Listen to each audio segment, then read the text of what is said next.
জামাতের রেজিস্ট্রেশন বহাল রাখার পক্ষে একজন বিচারপতি, দুইজন বিচারপতি আইনসম্মত হয়নি বলে মন্তব্য দেন এবং সাথে সাথে একটি সার্টিফিকেট ইস্যু করেন, যেহেতু এই মামলাটি সাংবিধানিক প্রশ্ন জড়িত।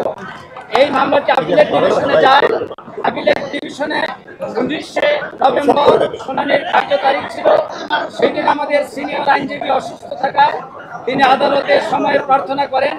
বিজ্ঞ আদালত সেই সময়ের আবেদনটি নামঞ্জুর করেন এবং আমাদের এই মামলাটি ডিসমিস ফর ডিফল্ট করে দেন। আজকে আমরা এই পরিস্থিতিতে আজকে মাননীয় আপিল চেম্বার জজের কাছে গিয়েছিলাম। প্রথমে আমরা এটি দাখিল করেছি যথাযথ নিয়ম মোতাবেক। পরবর্তীতে এটা চেম্বার জজে গিয়েছে। 5 নম্বর আইটেম ছিল, সেখানে আমাদের আইনজীবীগণ বক্তব্য তুলে ধরেছেন। মাননীয় চেম্বার জজ বক্তব্য শোনার পর আগামী 21শে অক্টোবর রেস্টোরেশনের উপরে শুনানি করবেন। রেস্টোরেশন যদি এলাও হয়, এরপরে জামাত ইসলামের নিবন্ধন মামলার পূর্ণাঙ্গ শুনানি পরবর্তীতে অনুষ্ঠিত হবে। আজকে আমরা এই পর্যন্তই রাখছি। আপনাদের সবাইকে ধন্যবাদ এবং দেশবাসীর কাছে আমরা দোয়া চাই জামাত ইসলামী একটি বৈধ রাজনৈতিক দল হিসেবে তার নিবন্ধন ফিরে পাবে এবং বৈধভাবে বাংলাদেশে। আপনারা কি প্রত্যাশা করছেন?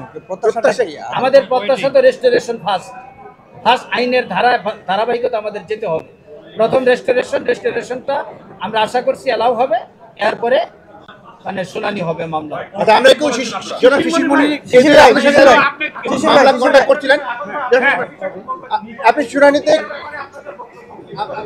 একটা রাজনৈতিক দল নিবন্ধন প্রাপ্ত হয় প্রতীক সহই জামাত ইসলামের তার নিবন্ধন ফিরে পাবে বলে আমরা আশা করি।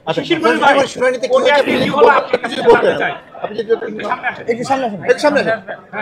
আপনি